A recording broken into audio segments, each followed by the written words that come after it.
Welcome into the Beat Sessions, the place for all things music and where we do the listening for you. I'm your host, Mitchell Weary. Let's talk about this new record from Local Natives entitled Time Will Wait for No One.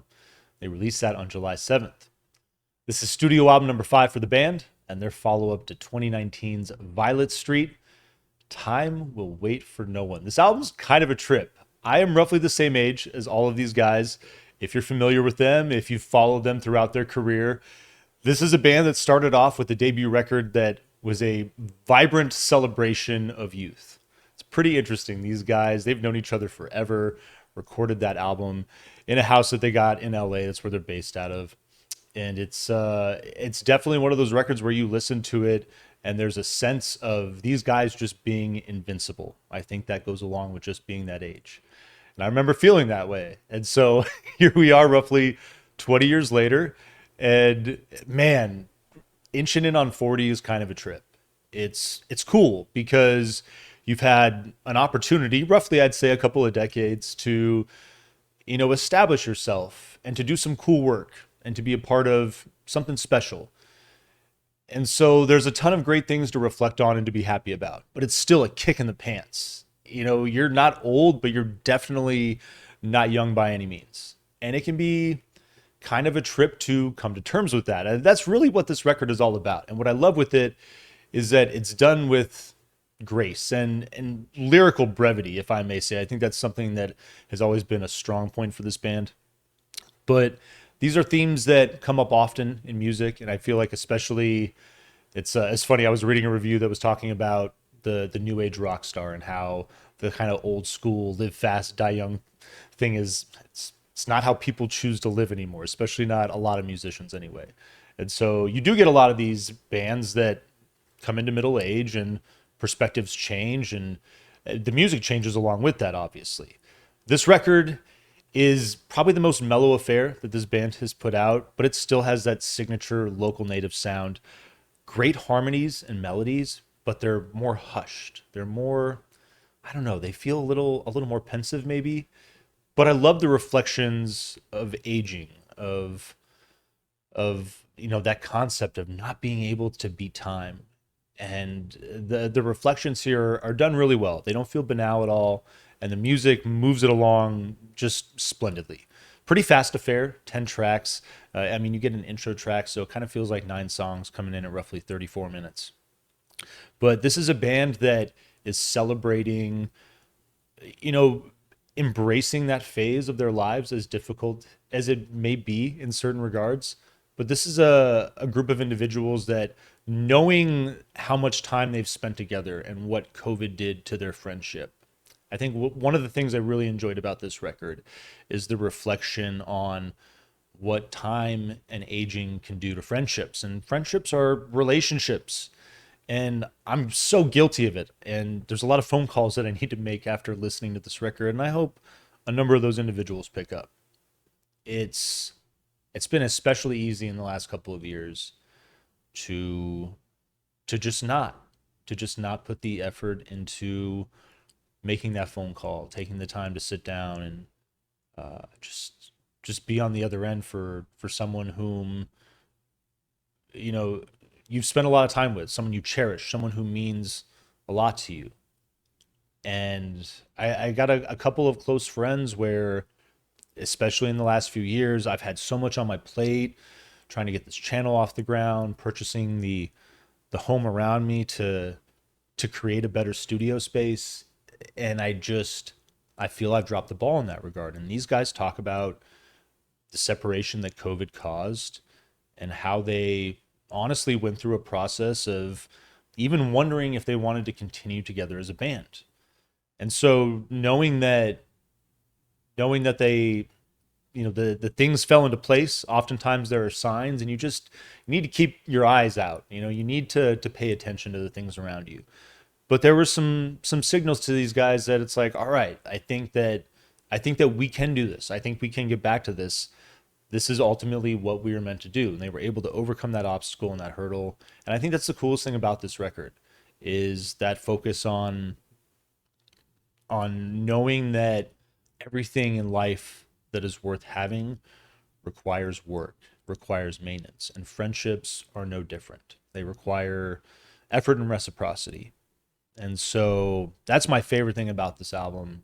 And I'm loving the melodies are, like I said, they're a little more tuned down. The production on this record is marvelous. I'm really a big fan of it, and I really just like the sense of minimalism that's driving a lot of these tracks, especially in the middle part of this album. The middle stretch of this record, I definitely think, is where the record is the strongest, flipping the A side to the B side, and navigating that journey of just coming to terms with, getting old. It's not a fun thing, but it is what you make of it, like anything else in life, I guess. Time will wait for no one, like I said. uh Intro, it's maybe a little over a minute long. Got these footsteps come in, lo-fi ukulele and some vocal harmonies, and then you get this soft little drum roll, some synth and keys work in, and lots of soul on the back end. It's actually a cool little intro, and ushers in your second song, Just Before the Morning. Bright vocal hook. You get this breezy light rock feel, and I love the late build in on the bass. Comes in a little later than everything else. Just really dig that element. Hook is solid, especially in the harmonies. One of the things that this band does really well. These guys, I'll argue that they're really underrated. They've worked with everybody. And it just kind of like, it seems like they're those kind of cats that just like don't make any big deal of it. But it's like, yeah, like we were hanging out with Sharon Van Etten. She just showed up and recorded this EP with us, and it's like all these cool people in a span of, you think about this band's debut. I mean, coming together and putting together that record, but since releasing the debut and now, it's really only been maybe about 14 years. So a lot has happened to these guys, and they remain humble. I think that's one of the things I really appreciate about them. They just seem really cool and really grounded and down to earth. Excuse me. Just Before the Morning is it's got this a really compelling just like instrumentation as well. I really just like the way that the song moves in and out of that. It's a great song, basically kind of your opener after that intro. Empty Mansions, your third track, picks up the tempo and hits with some drums out of the gate. Got this strong dance feel too. This is a song this is what I love about this band. They're the type of outfit that will create these driven grooves that they're so worthy of the dance floor. They're not going to give it that kind of production, but I'm just stoked to see what people do playing around with this song. And I really just like the mellow build, and the restraint that the minimal second verse was talking about some of that. I guess kind of like more minimal instrumentation, something that is you're getting a little more of that than I feel you've ever gotten on the previous four records. Desert Snow, your fourth song, and this is where you really start to get this great stretch of music. Living in Tucson, Arizona, if you've ever seen Desert Snow, it's amazing. It is gorgeous and captivating, and it doesn't happen often, but when it does, it's very special, and we all take a lot of pictures and freak out about it. But you get this breezy acoustic riff, and it ushers in lots of rich texture and synth washes, vocal harmonies, and just the feeling of this song. Like I said, it captures the magic of seeing that, especially if you're seeing it for the first time. Lots of soul and a little bit of gospel flair. It's perfect for this song. Rhythm picks up in the coda, and you get this cool little solo to finish. An amazing song. However, leads into Paper Lanterns, which I think is my personal favorite. Funky mid-tempo groove, so much personality on this thing. R&B. You get this great kind of like Afro pop percussion that's working in the background.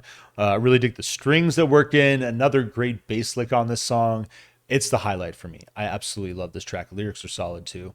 Featherweight is your sixth track. Doubles down on on what Paper Lanterns is doing, and you're just getting this really fun psychedelic track, soulful groove, and it just drifts along very serenely. It's just a captivating track and very mellow, and you just kind of get lost in it. It's one of those. Your seventh song, Hourglass, gentle acoustic and vocal intro on this thing.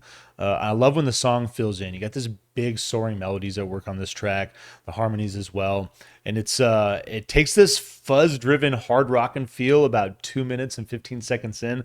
So I like that contrast. It's a pretty quick composition, as are most of these, and then chills out to finish. Fun little element in that song there. Ava, your eighth song, synths and piano to open, playful instrumentation that builds, and it's a pretty laid back track, but it builds in emotional intensity, and I really like that about it. It's all very nuanced, the way this song comes together and builds, but it's a very captivating track, I'd argue.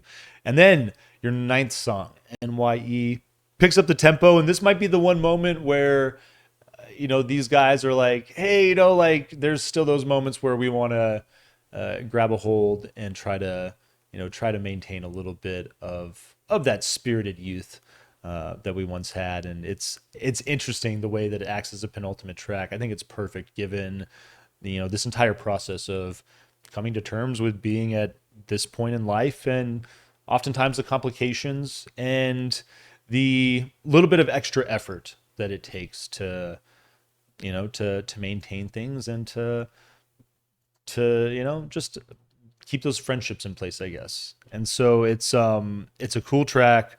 I love it. It's got this breezy, just upbeat feel, very groovy. Nice driving bass that I love, works in and out. And that's going to lead to your final track, Paradise. Light, frenzied bass that it feels like that does work on this thing.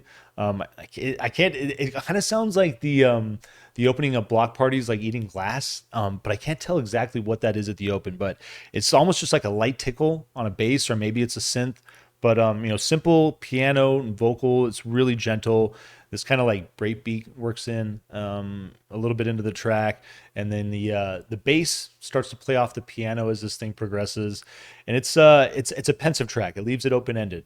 It's where do we go next after this record, after this process, after getting over this hurdle, and pouring our hearts out to the world and kind of letting them know what's going on. This is a fun record. Gonna vinyl please this thing for sure. Hope you enjoyed this album. Hope you find this review helpful as well. Please like this video and share it. Subscribe to the channel. Do all the things to help us blow this project up in 2023.